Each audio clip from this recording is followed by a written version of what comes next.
ನಮಸ್ಕಾರ ಸ್ನೇಹಿತರೆ. ನಾಳೆನೇ ಶಕ್ತಿಯುತವಾದ ಜ್ಯೇಷ್ಠ ಮಾಸಕಾರ ಹುಣ್ಣಿಮೆ. ಹುಣ್ಣಿಮೆಗಳಲ್ಲಿ ಅತಿ ಶಕ್ತಿಯುತವಾದದ್ದು ಜ್ಯೇಷ್ಠ ಹುಣ್ಣಿಮೆಗಿರುವಂಥ ಶಕ್ತಿ ಈ ಹುಣ್ಣಿಮೆಗೂ ಕೂಡ ಇರುತ್ತದೆ ಎಂದು ನಮ್ಮ ಶಾಸ್ತ್ರಗಳು ಹೇಳುತ್ತಿವೆ. ಹುಣ್ಣಿಮೆಯಂದೇ ತುಂಬಾ ಶಕ್ತಿಯುತವಾದದ್ದು.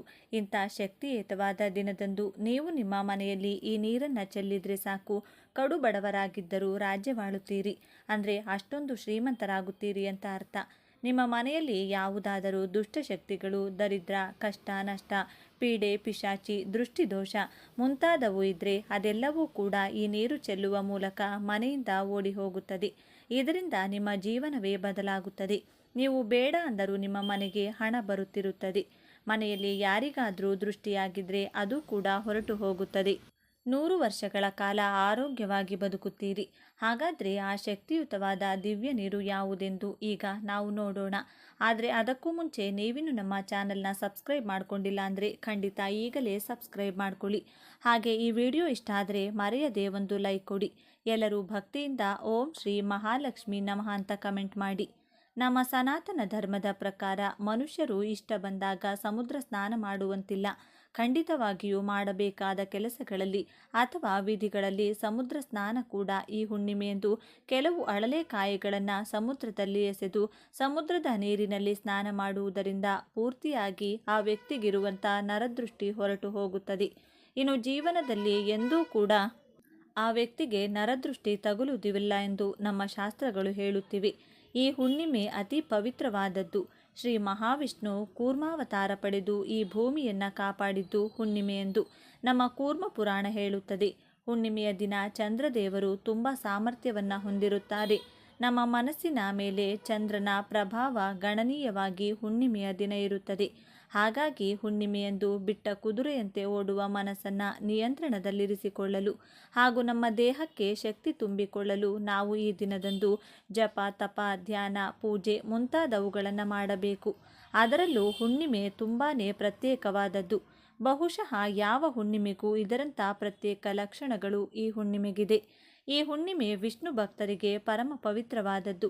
ಅಮೃತಕ್ಕೆ ದೇವದಾನವರು ಸಮುದ್ರ ಮಂಥನ ಮಾಡುತ್ತಿದ್ದಾಗ ಮಂದಾರ ಪರ್ವತ ಸಮುದ್ರದೊಳಗೆ ಮುಳುಗಿ ಹೋಗದೆ ಕಾಪಾಡಲು ಮಹಾವಿಷ್ಣು ಕೂರ್ಮಾವತಾರದಲ್ಲಿ ಮಂದಾರ ಪರ್ವತವನ್ನು ತನ್ನ ಬೆನ್ನಿನ ಮೇಲೆ ಹೊತ್ತುಕೊಂಡ್ರು ಅಂತ ಉತ್ತಮವಾದ ಮಹಾವಿಷ್ಣುವಿನ 2ನೇ ಅವತಾರವಾದ ಕೂರ್ಮಾವತಾರವನ್ನು ಪೂಜಿಸಲು ನಮ್ಮ ದೇಶದಲ್ಲಿ ಅಷ್ಟೊಂದು ಆಲಯಗಳಿಲ್ಲ.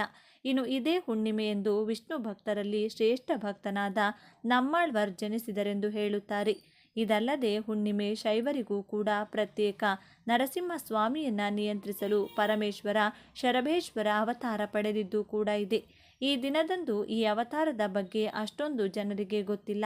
ಶಿವಾಲಯದ ಗರ್ಭಗುಡಿಯ ಮುಂದೆ ಎಡ ಹಾಗೂ ಬಲಗಡೆ 2 ಶರಭೇಶ್ವರ ವಿಗ್ರಹಗಳನ್ನು ಪ್ರತಿಷ್ಠಾಪನೆ ಮಾಡಿರುವುದು ನೀವು ಶಿವಾಲಯಗಳಲ್ಲಿ ನೋಡಬಹುದು.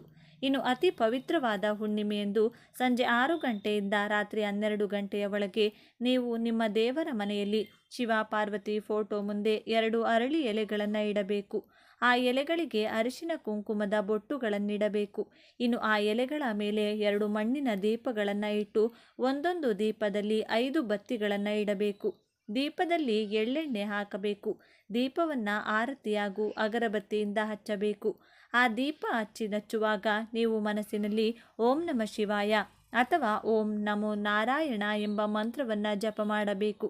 ಅದರ ನಂತರ ದೇವರ ಮನೆಯಲ್ಲಿ ಉತ್ತರದ ಕಡೆ ಮುಖ ಮಾಡಿ ಕುಳಿತುಕೊಂಡು ಓಂ ನಮಃ ಶಿವಾಯ ಅಥವಾ ಓಂ ನಮೋ ನಾರಾಯಣ ಎಂಬ ಈ ಮಂತ್ರವನ್ನು 21 ಸಲ ಜಪ ಮಾಡಿ ದೇವರಿಗೆ ನಮಸ್ಕಾರ ಮಾಡಿಕೊಂಡು ನಿಮ್ಮ ಮನಸ್ಸಿನಲ್ಲಿರುವ ಕೋರಿಕೆಯನ್ನು ಹೇಳಬೇಕು. ಅಥವಾ ನೀವು ಈ 2 ಮಂತ್ರಗಳನ್ನು ಕೂಡ ತಲಾ 21 ಸಲ ಹೇಳಬಹುದು. ಈ ರೀತಿ ನಾಳೆ ಯಾರು ಮಾಡುತ್ತಾರೋ ಅವರ ದೆಸೆ ಬದಲಾಗಿ ರಾಜಯೋಗ ಅವರ ಕೈ ಹಿಡಿಯುತ್ತದೆ. ಶಿವ ಪಾರ್ವತಿಯರ ಆಶೀರ್ವಾದ ನಿಮಗೆ ನೇರವಾಗಿ ಸಿಗುತ್ತದೆ. ನಿಮ್ಮ ಮನೆಯಲ್ಲಿರುವ ಕಷ್ಟ ನಷ್ಟ ದರಿದ್ರ ದುಃಖ ಎಲ್ಲವೂ ಕೂಡ ಆ ದೀಪದ ಕಾಂತಿಯಲ್ಲಿ ಸುಟ್ಟು ಬೂದಿಯಾಗುತ್ತದೆ. ಬಿಸಿಲು ಹೆಚ್ಚಾಗಿರುವ ಈ ತಿಂಗಳಿನಲ್ಲಿ ಮಜ್ಜಿಗೆ, ಮೊಸರನ್ನ, ಮಡಿಕೆಯಲ್ಲಿರುವಂಥ ನೀರು, ಅಂಬಳಿ, ಚಪ್ಪಲಿ, ಕೊಡೆ, ಬೀಸಣಿಗೆ ಮುಂತಾದವುಗಳನ್ನು ದಾನ ಮಾಡಿದರೆ ಮಹಾಪುಣ್ಯ ಬರುತ್ತದೆ. ಲಕ್ಷ್ಮೀದೇವಿಯನ್ನು ಒಲಿಸಿಕೊಳ್ಳಲು ವೈಶಾಖ ಹುಣ್ಣಿಮೆ ತುಂಬ ಉತ್ತಮವಾದ ದಿನ. ವೈಶಾಖ ಹುಣ್ಣಿಮೆಯಂದು ಉಪವಾಸ ಇದ್ದು ಪುಣ್ಯ ಸ್ನಾನ ಮಾಡುವುದು ಮತ್ತು ದಾನ ಮಾಡುವುದು ತುಂಬ ಶುಭ ಕೊಡುತ್ತದೆ. ನಾಳೆ ಮಹಾವಿಷ್ಣು ಹಾಗೂ ಮಹಾಲಕ್ಷ್ಮಿಯನ್ನು ಪೂಜಿಸಬೇಕು. ನಾಳೆ ಕೆಲವು ಪ್ರತ್ಯೇಕವಾದ ವಸ್ತುಗಳನ್ನು ದಾನ ಮಾಡಿದರೆ ಆ ವ್ಯಕ್ತಿ ಎಲ್ಲ ವಿಷಯದಲ್ಲೂ ಹಾಗೂ ಎಲ್ಲ ಕ್ಷೇತ್ರಗಳಲ್ಲೂ ಅಭಿವೃದ್ಧಿ ಪಡೆಯುತ್ತಾನೆ. ಆರ್ಥಿಕ ಸಮಸ್ಯೆಗಳಿಂದ ವಿಮುಕ್ತಿ ಪಡೆಯುತ್ತಾನೆ. ವೈಶಾಖ ಹುಣ್ಣಿಮೆಯಂದು ನೀವು ತೆಗೆದುಕೊಳ್ಳುವ ಕೆಲವು ನಿರ್ಣಯಗಳು ನಿಮ್ಮ ಜೀವನದಲ್ಲಿರುವ ಸಮಸ್ಯೆಗಳನ್ನು, ವಿಘ್ನಗಳನ್ನು ನಿವಾರಣೆ ಮಾಡಿ ಸುಖ ಶಾಂತಿಯನ್ನು ಕೊಡುತ್ತವೆ. ಆರ್ಥಿಕ ಸಮಸ್ಯೆಗಳು ನಿವಾರಣೆಯಾಗಲು ನಾಳೆ ಲಕ್ಷ್ಮೀ ದೇವಿಗೆ ಅರಿಶಿನ ಕೊಂಬುಗಳನ್ನು ಸಮರ್ಪಿಸಬೇಕು. ಪೂಜೆಯ ನಂತರ ಇವುಗಳನ್ನು ಕೆಂಪು ಬಟ್ಟೆಯಲ್ಲಿ ಸುತ್ತಿ ಭದ್ರವಾಗಿಟ್ಟುಕೊಳ್ಳಬೇಕು. ಇದು ನಿಮ್ಮ ಆರ್ಥಿಕ ಸಮಸ್ಯೆಯನ್ನು ನಿವಾರಣೆ ಮಾಡುತ್ತದೆ. 1 ವರ್ಷದ ನಂತರ ಮತ್ತೆ ಬರುವ ವೈಶಾಖ ಹುಣ್ಣಿಮೆಯಂದು ಇದನ್ನು ಬದಲಾಯಿಸಿ ಹಳೆಯದನ್ನು ಹರಿಯುವ ನೀರಿನಲ್ಲಿ ಎಸೆಯಬೇಕು. ಇದು ಲಕ್ಷ್ಮಿಯ ಆಶೀರ್ವಾದವನ್ನು ನಿಮಗೆ ಕೊಡುತ್ತದೆ. ಧನಲಾಭ ಮತ್ತು ಲಕ್ಷ್ಮೀ ದೇವಿಯ ಅನುಗ್ರಹ ಪಡೆಯಲು ನಾಳೆ ಹುಣ್ಣಿಮೆಯಂದು ಪೊರಕೆಯನ್ನು ಯಾರಿಗಾದರೂ ದಾನ ಕೊಡಬೇಕು.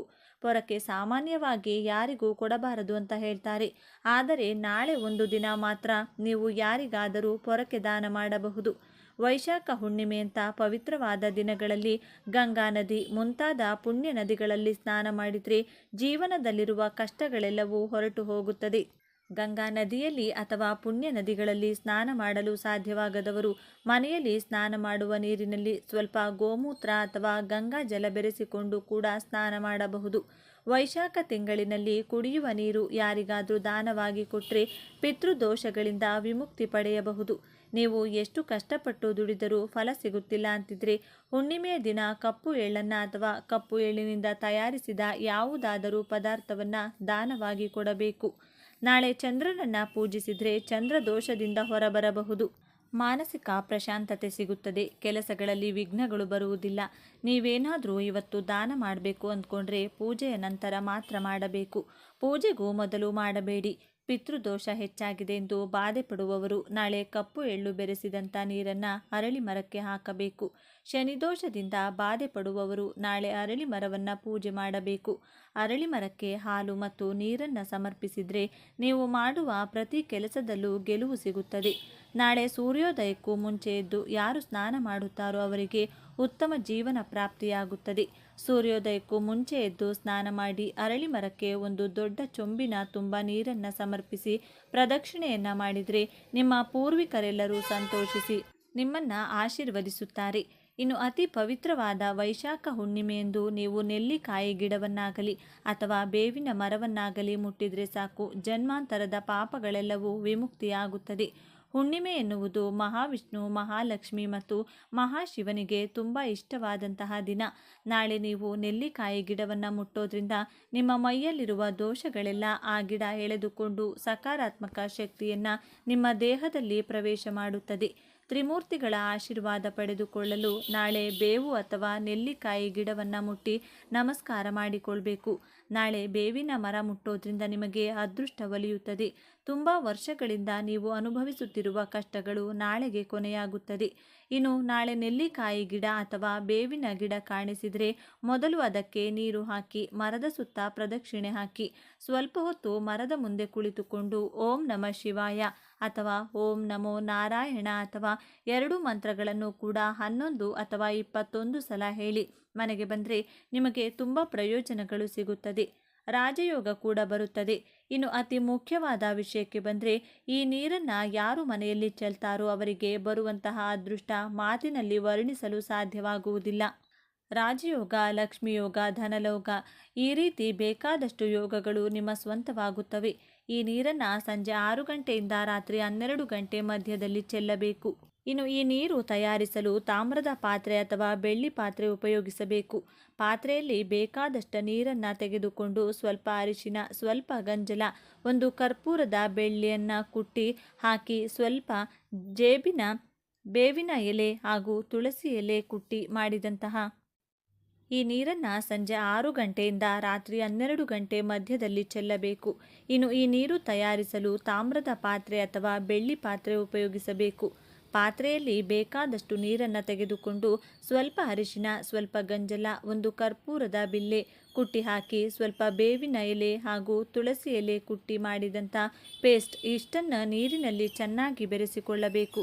ಬಳಿಕ ಆ ನೀರನ್ನು ಬೇವಿನ ಎಲೆಗಳ ಸಹಾಯದಿಂದ ಮನೆಯಲ್ಲಿ ಪ್ರತಿ ಜಾಗದಲ್ಲೂ ಯಾವ ಮೂಲೆ ಕೂಡ ಬಿಡದಂತೆ ಎಲ್ಲ ಕಡೆ ಚಿಮುಕಿಸುತ್ತಾ ಬನ್ನಿ. ನೆಲದ ಮೇಲೆ, ಕಬೋರ್ಡ್ಗಳ ಒಳಗೆ, ಬಾತ್ರೂಮ್ ಒಳಗೆ, ಮನೆಯಲ್ಲಿ ಸೈಕಲ್, ಬೈಕ್, ಕಾರು ಮುಂತಾದ ವಾಹನಗಳಿದ್ರೆ ಅದರ ಮೇಲೆ ಮತ್ತು ಗೋಡೆಗಳ ಮೇಲೂ ಕೂಡ ಚಿಮುಕಿಸಬೇಕು. ಕೊನೆಯಲ್ಲಿ ಉಳಿದ ನೀರನ್ನು ಬಾಗಿಲ ಹೊರಗಡೆ ನಿಂತುಕೊಂಡು ಮನೆಗೆ ದೃಷ್ಟಿ ತೆಗೆದು ಆ ನೀರನ್ನು ನಿಮ್ಮ ಹೊಸಿಲಿನ ಮೇಲೆ ಚೆಲ್ಲಬೇಕು. ಹೊಸಿಲು ಇರದಿದ್ದರೆ ಮನೆ ಮುಂದೆ ಚೆಲ್ಲಿದರೂ ಸರಿ ಹೋಗುತ್ತದೆ. ಈ ಪರಿಹಾರವನ್ನು ನೀವು ಪೂಜೆಯ ನಂತರ ಮಾತ್ರ ಮಾಡಬೇಕು. ರಾತ್ರಿ 12 ಗಂಟೆಯ ಒಳಗಡೆ ಮಾಡಬೇಕು. ನೀವು ಈ ನೀರನ್ನು ದೇವರ ಮನೆಯಲ್ಲಿಟ್ಟು ಮೊದಲು ಪೂಜೆ ಮಾಡಿ, ಪೂಜೆ ಮುಗಿದ ಮೇಲೆ ಆ ನೀರಿನಿಂದ ನಾನು ಹೇಳಿದಂತೆ ಮಾಡಬೇಕು. ಈ ರೀತಿ ಮಾಡಿದರೆ ನಿಮ್ಮ ಮನೆಯ ಯಾವ ಮೂಲೆಯಲ್ಲೂ ಕೂಡ ನಕಾರಾತ್ಮಕ ಶಕ್ತಿಯಾಗಲಿ, ದರಿದ್ರ ದೇವತೆಯಾಗಲಿ, ನರದೃಷ್ಟಿ, ಕಣ್ಣು ದೃಷ್ಟಿ ದೋಷಗಳು ಯಾವುದೂ ಕೂಡ ಇರುವುದಿಲ್ಲ. ಎಲ್ಲ ದರಿದ್ರ ಮನೆಯಿಂದ ಹೊರಗೆ ಹೋದರೆ ದೇವತೆಗಳು ಮನೆಯಲ್ಲಿ ಸಂತೋಷವಾಗಿ ಕಾಲಿಡುತ್ತಾರೆ. ನಾಳೆ ಹುಣ್ಣಿಮೆಯಂದು ತಪ್ಪದೆ ಮನೆ ಬಾಗಿಲಿನ ಮುಂದೆ 2 ದೀಪಗಳನ್ನು ಹಚ್ಚಿಡಿ. ನಾಳೆ ನಾವು ಈ ಪರಿಹಾರನ ಮಾಡ್ತಿರೋದ್ರಿಂದ ಮಹಾಲಕ್ಷ್ಮಿ ನಿಮ್ಮ ಮನೆಗೆ ಕಾಲಿಡುತ್ತಾಳೆ. ಒಮ್ಮೆ ಮಹಾಲಕ್ಷ್ಮಿ ಮನೆಗೆ ಬಂದರೆ ಇನ್ನು ನಿಮ್ಮ ಕುಟುಂಬದಲ್ಲಿ ಯಾವ ಕಷ್ಟ, ನಷ್ಟ, ದರಿದ್ರ, ದುಃಖ, ಅನಾರೋಗ್ಯ ಇರುವುದಿಲ್ಲ. ಜೀವನದಲ್ಲಿ ಬರೀ ಸುಖ ಮಾತ್ರ ಮನೆ ಮಾಡಿಕೊಳ್ಳುತ್ತದೆ. ನೋಡಿದ್ರಲ್ಲ ಸ್ನೇಹಿತರೆ, ಸಿಂಪಲ್ ಆಗಿ ಮಾಡುವಂಥ ಈ ಪರಿಹಾರವನ್ನು ನಾಳೆ ತಪ್ಪದೆ ಎಲ್ಲ ಗೃಹಿಣಿಯರು ಕೂಡ ಮನೆಯಲ್ಲಿ ಮಾಡಿಕೊಂಡು ಇದರ ಉಪಯೋಗನ ಪಡೆದುಕೊಳ್ಳಿ. ಈ ವಿಡಿಯೋ ನಿಮಗೆ ಇಷ್ಟ ಆದರೆ ಲೈಕ್ ಮಾಡಿ, ಶೇರ್ ಮಾಡಿ. ಇಂತಹ ಹೆಚ್ಚಿನ ಉತ್ತಮ ಮಾಹಿತಿಗಳಿಗಾಗಿ ತಪ್ಪದೆ ನಮ್ಮ ಚಾನಲ್ನ ಸಬ್ಸ್ಕ್ರೈಬ್ ಮಾಡಿಕೊಳ್ಳಿ. ಜ್ಯೇಷ್ಠ ಹುಣ್ಣಿಮೆ ಎಂದು ಕರೆಯಲಾಗುತ್ತದೆ. ಈ ದಿನ ಶಿವ ಮತ್ತು ಶನಿದೇವರನ್ನು ವಿಶೇಷವಾಗಿ ಪೂಜಿಸಲಾಗುವುದು. ಅಲ್ಲದೆ ಇಂದು ಶನಿ ದೋಷದಿಂದ ಮುಕ್ತಿ ಪಡೆಯಲು ವಿಶೇಷ ಕ್ರಮಗಳನ್ನು ಅಳವಡಿಸಿಕೊಳ್ಳಲಾಗುತ್ತದೆ. ಸುಮಾರು 2.5 ವರ್ಷಗಳ ನಂತರ ಶನಿಗ್ರಹ ತನ್ನ ರಾಶಿಯನ್ನು ಬದಲಾಯಿಸುತ್ತದೆ. ಇನ್ನಷ್ಟು ಹೆಚ್ಚಿನ ಶಕ್ತಿ ಹಾಗೂ ಮಹಿಮೆ ಹೊಂದಿದೆ. ಹುಣ್ಣಿಮೆ ದಿನ ಬೇವಿನ ಮರದ ಕೆಳಗೆ ಈ ಒಂದು ವಸ್ತು ಯಾರಿಡುತ್ತಾರೋ ಅವರ ಅದೃಷ್ಟವೇ ಬದಲಾಗುತ್ತದೆ. ಕೋಟಿಗಟ್ಟಲೆ ಹಣ ಅವರ ಕೈ ಸೇರುತ್ತದೆ. ಅವರ ಜೀವನದಲ್ಲಿರುವ ಎಲ್ಲ ರೀತಿಯ ಸಮಸ್ಯೆಗಳು ದೂರವಾಗುತ್ತದೆ. ಕೆಲಸದಲ್ಲಿ ಹಾಗೂ ವ್ಯಾಪಾರದಲ್ಲಿ ಅಭಿವೃದ್ಧಿ ಇರುತ್ತದೆ. ಹಿಂದೂ ಧರ್ಮದಲ್ಲಿ ಬೇವಿನ ಮರಕ್ಕೆ ಹಾಗೂ ಬೇವಿನ ಸೊಪ್ಪಿಗೆ ಎಷ್ಟೋ ಪ್ರಾಮುಖ್ಯತೆ ಇದೆ. ಈ ಮರವನ್ನು ಪೂಜಿಸಿದರೆ ಎಲ್ಲ ದೇವಾನುದೇವತೆಗಳು ಸಂತೋಷಿಸುತ್ತಾರೆ. ತ್ರಿದೇವತೆಗಳಾದ ಲಕ್ಷ್ಮಿ, ಸರಸ್ವತಿ, ಪಾರ್ವತಿ ಈ ಬೇವಿನ ಮರದಲ್ಲಿ ವಾಸಿಸುತ್ತಾರೆಂದು ನಮ್ಮ ಪುರಾಣಗಳು ಹೇಳುತ್ತವೆ. ಮುಖ್ಯವಾಗಿ ಪಾರ್ವತಿ ದೇವಿಗೆ ಬೇವಿನ ಸೊಪ್ಪು ಅಥವಾ ಬೇವಿನ ಮರ ಅಂದರೆ ತುಂಬ ಇಷ್ಟ. ಆದ್ದರಿಂದಲೇ ಅಮ್ಮನವರ ಅಲಂಕಾರಕ್ಕಾಗಿ ಬೇವಿನ ಸೊಪ್ಪನ್ನು ಹೆಚ್ಚಾಗಿ ಬಳಸುತ್ತಾರೆ. ಉಗ್ರ ಸ್ವರೂಪಿಣಿ ದೇವತೆಯರಾದ ಕಾಳಿಕಾ, ಚಂಡಿ, ಚಾಮುಂಡಿ ಮುಂತಾದ ದೇವತೆಗಳನ್ನು ಶಾಂತಪಡಿಸಲು ಕೂಡ ಬೇವಿನ ಸೊಪ್ಪನ್ನು ಬಳಸುತ್ತಾರೆ. ಹಾಗೆ ಗ್ರಾಮ ದೇವತೆಗಳಿಗೂ ಕೂಡ ಈ ಸೊಪ್ಪು ತುಂಬ ಇಷ್ಟ. ಇದು ಮಾತ್ರವಲ್ಲದೆ ಈ ಮರದಲ್ಲಿ ದುರ್ಗಾದೇವಿ ಹಾಗೂ ಸೀತಾದೇವಿ ಕೂಡ ವಾಸವಿರುತ್ತಾರೆ. ಇಷ್ಟೆಲ್ಲ ದೇವತೆಗಳು ವಾಸವಿರುವುದರಿಂದ ಈ ಮರವನ್ನು ಅತ್ಯಂತ ಪವಿತ್ರವಾದ ಮರ ಎಂದು ಕರೆಯುತ್ತಾರೆ. ಬೇವಿನ ಮರವನ್ನು ಪ್ರತಿದಿನ ಅಥವಾ ಪ್ರತಿ ಶುಕ್ರವಾರ ಅಥವಾ ಅಮಾವಾಸ್ಯೆ ಅಥವಾ ಹುಣ್ಣಿಮೆ ಮುಂತಾದ ದಿನಗಳಲ್ಲಿ ಪೂಜಿಸುವುದರಿಂದ ನಮ್ಮ ಎಲ್ಲ ಪಾಪಗಳು, ದೋಷಗಳು ಹೊರಟು ಹೋಗುತ್ತವೆ. ಅಷ್ಟೈಶ್ವರ್ಯ ಹಾಗೂ ದೇವತೆಗಳ ಅನುಗ್ರಹ ನಮ್ಮ ಮೇಲಿರುತ್ತದೆ. ಈಗ ಅಮಾವಾಸ್ಯೆಗೆ ಸಂಬಂಧಪಟ್ಟ ಒಂದು ಚಿಕ್ಕ ಪುರಾಣ ಕಥೆಯನ್ನು ಕೇಳಿ ಅದರ ನಂತರ ಯಾವ ವಸ್ತುವನ್ನು ಬೇವಿನ ಮರದ ಕೆಳಗೆ ಇಡಬೇಕು ಎಂದು ತಿಳಿದುಕೊಳ್ಳೋಣ. ಅದಕ್ಕೂ ಮುಂಚೆ ನೀವಿನ್ನು ನಮ್ಮ ಚಾನಲ್ಗೆ ಸಬ್ಸ್ಕ್ರೈಬ್ ಮಾಡಿಕೊಂಡಿಲ್ಲ ಅಂದರೆ ಖಂಡಿತ ಈಗಲೇ ಸಬ್ಸ್ಕ್ರೈಬ್ ಮಾಡಿಕೊಳ್ಳಿ. ಹಾಗೆ ಈ ವಿಡಿಯೋ ಇಷ್ಟ ಆದರೆ ಮರೆಯದೆ ಒಂದು ಲೈಕ್ ಕೊಡಿ. ವಿಡಿಯೋ ಸ್ಕಿಪ್ ಮಾಡದೆ ಕೊನೆ ತನಕ ನೋಡಿ. ಒಂದು ಬಾರಿ ಒಬ್ಬ ಬಡ ಬ್ರಾಹ್ಮಣ ಅವನ ಕಷ್ಟಗಳನ್ನು ಹೋಗಲಾಡಿಸಿಕೊಳ್ಳಲು ಪರಮೇಶ್ವರನಿಗಾಗಿ ತಪಸ್ಸು ಶುರು ಮಾಡಿದ. ಅವನ ಭಕ್ತಿಗೆ ಮೆಚ್ಚಿದ ಪರಮೇಶ್ವರ ಅವನ ಮುಂದೆ ಪ್ರತ್ಯಕ್ಷಗೊಂಡು ವರ ಬೇಡುವಂತೆ ಹೇಳಿದರು. ಆಗ ಆ ಬ್ರಾಹ್ಮಣ, ಸ್ವಾಮಿ, ನನ್ನ ಕಷ್ಟ ನಿನಗೆ ತಿಳಿಯದಿರುವುದೇನಿದೆ. ನಮಗೆ ಒಂದು ಹೊತ್ತು ತಿನ್ನಲು ಕೂಡ ಗತಿ ಇಲ್ಲ.